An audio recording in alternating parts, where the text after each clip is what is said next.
अब हम क्या करने लगे हैं, अपना कोशेंट लॉ करने लगे हैं, that is our second law.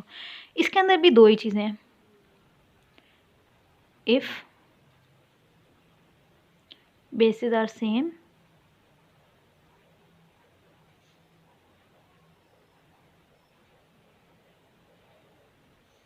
But exponents are different.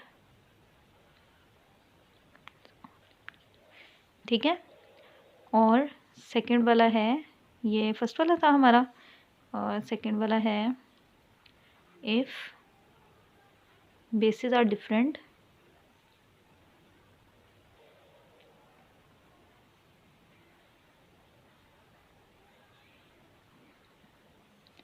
but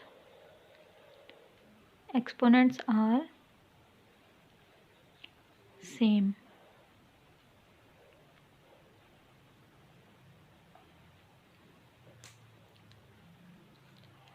तो मैं इनका सबसे पहले यहाँ पर जनरल रूल इनके आगे लिखने लगी हूँ।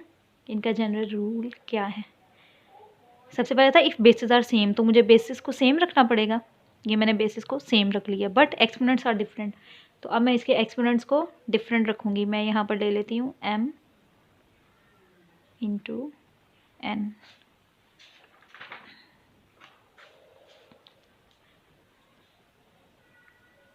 कोशेंट लॉ, कोशेंट है ये, यहाँ पर मल्टीप्लाई नहीं डिवीजन आएगी, यहाँ पर मल्टीप्लाई का साइन नहीं डिवीजन का साइन आएगा, क्योंकि कोशेंट्स डिवीजन में होते हैं। ठीक है, तो it must be equal to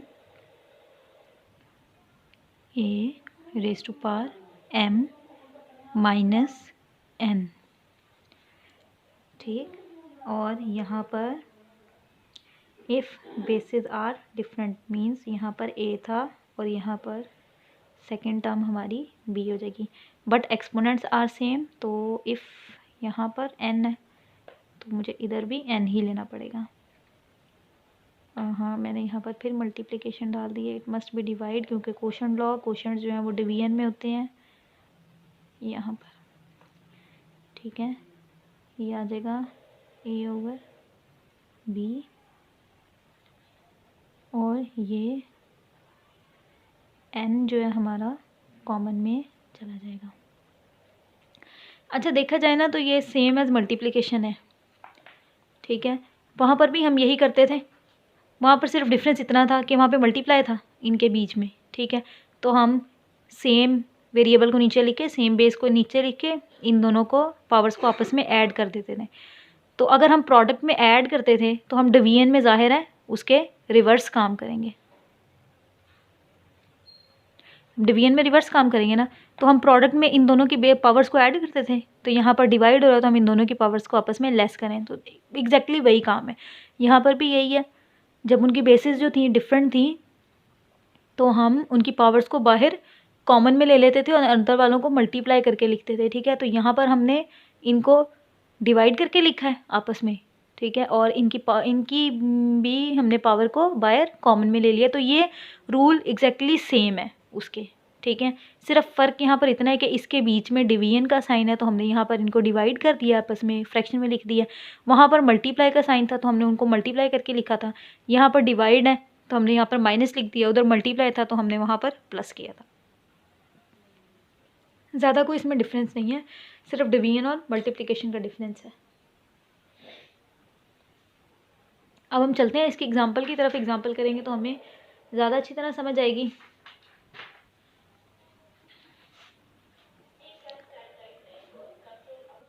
अच्छा, when bases are same but exponents are different, तो मैं इसको लिख लेती हूँ इस तरह, 2 into 7 divided by 2 raise to power 3।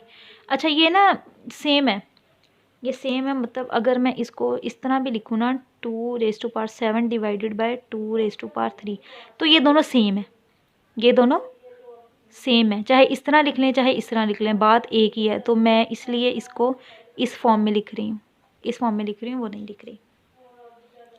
अब इसको सॉल्व करते हैं। ओपन मेथड से पहले सॉल्व करना है, ठीक है। तो मैं इसको ज़रा ओपन करके लिख लेती हूँ। 2 कितने टाइम्स यूज़ हो रहा है, 7 टाइम्स यूज़ हो रहा है, ठीक है। ये मैंने इनको ओपन करके लिख लिया। अब इसको भी ओपन करके लिख लिया। इस 2 ने कितने टाइम्स यूज़ होना था, 3 टाइम्स यूज़ होना था। तो इसको सॉल्व करते हैं। अगर ऊपर नीचे, हम बेसिक मैथमेटिक्स में ये पढ़ते हैं रूल कि अगर ऊपर नीचे हमारे जो नंबर्स हैं वो सेम हो तो वो सारे नंबर्स आपस में मल्टीप्लाई हो रहे हो तो ये आपस में कट हो जाते हैं, ठीक है। तो ये देखो 2 इस 2 से कैंसिल हो गया, ये 2 इस 2 से कैंसिल हो गया, ये 2 इस 2 से कैंसिल हो गया। रिमेनिंग कितने 2s बचे हैं मेरे पास, 3 2s बचे हैं मेरे पास। तो यहाँ पर 2 कितने टाइम्स आ रहा है, 3 टाइम्स। तो ये देखें 2⁻3। ये था ओपन मेथड। अगर मैं इसी को शॉर्ट मेथड से करना चाहूँ तो 2⁻7 डिवाइडेड बाई 2⁻3 है। तो हम क्या पढ़ के आए थे, अगर हम डायरेक्टली इसके ऊपर रूल अप्लाई करना स्टार्ट करें, 2⁻7, हाँ ठीक है। अगर हम इसके ऊपर डायरेक्टली ये रूल अप्लाई करना चाहें तो ये हमारे पास ऑलरेडी मौजूद है, तो इसका रिजल्ट क्या आना चाहिए, बेस एक दफ़ा आ जाएगी और पावर्स आपस में लेस हो जाएंगी। ये मैंने 6 टाइम्स लिख दिया, ये 6 टाइम नहीं 7 टाइम्स था, तो ये मेरे पास 4 टाइम्स बचता है, ठीक है। तो यहाँ पर क्या आना था, डायरेक्टली इसने ऊपर मूव कर जाना था। जब ये ऊपर मूव करेगा तो अपना साइन चेंज करेगा यहाँ पर, ठीक है। तो 2 में से जब 3 निकलेगा तो 2⁻4। तो ये देखें ये दोनों सेम है, ठीक है। अब हम चलते हैं अपने एक और एग्जांपल ले लेते हैं, हम फ्रैक्शनल एग्जांपल ले लेते हैं इसकी भी। वैसे तो ये भी फ्रैक्शनल एग्जांपल ही थी, इसकी फ्रैक्शनल एग्जांपल एक लेते हैं हम, -2/3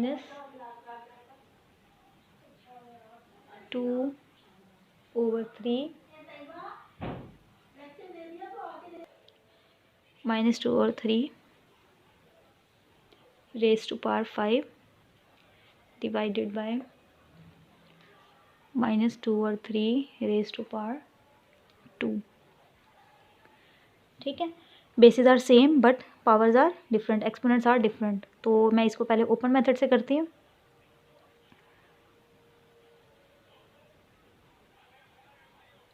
कितने टाइम्स यूज़ हो रही है, 5 टाइम्स ना, तो मुझे इसको 5 टाइम्स लिखना पड़ेगा पहले। ये 3rd टाइम, ये 4th टाइम, ये 5th टाइम। और ये डिवाइड मीन्स दिस फ्रैक्शन, और यहाँ पर 2 टाइम्स, तो -2/3 इंटू -2/3। ये अभी मैं आपको बता के आई हूँ कि अगर सेम टर्म्स ऊपर नीचे आपस में डिवाइड हो रही हों तो ये आपस में कैंसिल हो जाती हैं। तो मैं इन 2 टर्म्स को आपस में कैंसिल कर दूँगी, ठीक है। तो मेरे पास क्या रिमेनिंग बचा है, 2 और 3, और ये कितने टाइम्स बच गया है मेरे पास, 3 टाइम्स बच गया। तो ये इसकी पावर हो जाएगी 3, ठीक है। अब इसी तरीके से अगर मैं इसको शॉर्ट मेथड में करूँ तो कैसे करूँगी, अगर मैं इसको शॉर्ट मेथड में करना चाहूँ तो मैं कैसे करूँगी, तो मैं इसको करके देखती हूँ। -2/3 raised to power 5 divided by -2/3 raised to power 2, ये था मेरा क्वेश्चन। तो इसका रिजल्ट क्या आना चाहिए, बेस सेम है तो बेस को हम 1 टाइम लिख देंगे 2 और 3, और जो इसकी पावर्स हैं वो आपस में लेस हो जाएंगी, 5 - 2। तो देखें क्या मेरे पास -2/3 रेज़ टू पावर 3 ही नहीं आता, क्या ये दोनों आंसर सेम नहीं है, सेम है ना। तो चाहे ओपन मेथड से कर लें चाहे शॉर्ट मेथड से कर लें, ये रूल अप्लाई होगा और हमारा आंसर इक्वल भी आएगा। चलते हैं सेकंड वाले की तरफ। If bases are different but exponents are same, अगर बेसिस डिफरेंट हो और एक्सपोनेंट्स सेम हो तो क्या होगा। फर्स्ट वन हम एग्जांपल ले लेते हैं, इसकी जनरल फॉर्म मैंने पहले लिख दी है यहाँ पर, 2 और 3 रेज़ टू पावर 4।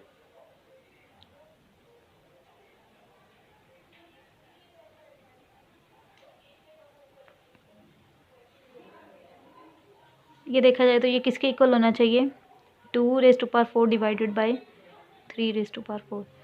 यहाँ से इधर मूव कर लो या इधर से इधर मूव कर लो, बात एक ही है, ठीक है, क्योंकि ये दोनों आपस में इक्वल हैं। तो मैं ये लेकर स्टार्ट करती हूँ ताकि मैं यहाँ तक पहुँच सकूँ, ठीक है, मैं ये लेके स्टार्ट करती हूँ ताकि मैं यहाँ तक पहुँच सकूँ। तो मैं अगर ये ले लूँ, कितने टाइम्स यूज़ हो रहा है ये, 4 टाइम्स यूज़ हो रहा है,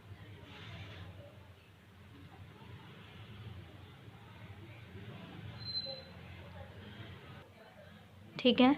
और इसी तरीके से ये 3 कितने टाइम्स यूज़ हो रहा है, ये भी 4 टाइम्स ही यूज़ हो रहा है, ठीक है। तो मैं इसकी पेयरिंग कर लेती हूँ, ये पेयर, ये पेयर, ये पेयर और ये पेयर, मैं इसकी पेयरिंग करने लगी हूँ। 2 और 3 इंटू 2 और 3 इंटू 2 और 3 इंटू 2 ओवर 3। तो अगर मैं इसको देखूँ तो ये 2 और 3 कितने टाइम्स यूज़ हो रहा है, 4 टाइम्स ना। तो ये देखें 2 और 3 की रेज़ टू पावर 4, तो क्या ये इसी के इक्वल नहीं आ गया, ये इसके इक्वल नहीं आ गया ना इक्वल। तो इट्स मीन ये वाला रूल हमारा अप्लाई हो गया।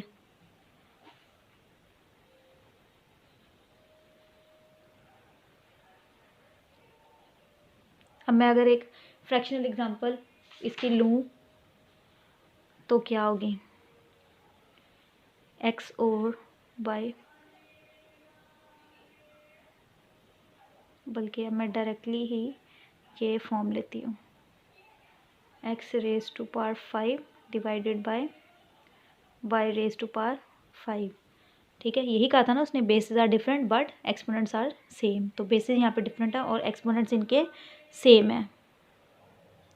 अब इसको अगर मैं सॉल्व करूँ तो ये कैसे सॉल्व होगा, x 5 टाइम्स यूज़ हो रहा है तो मैं इस x को 5 टाइम्स लिख लूँगी,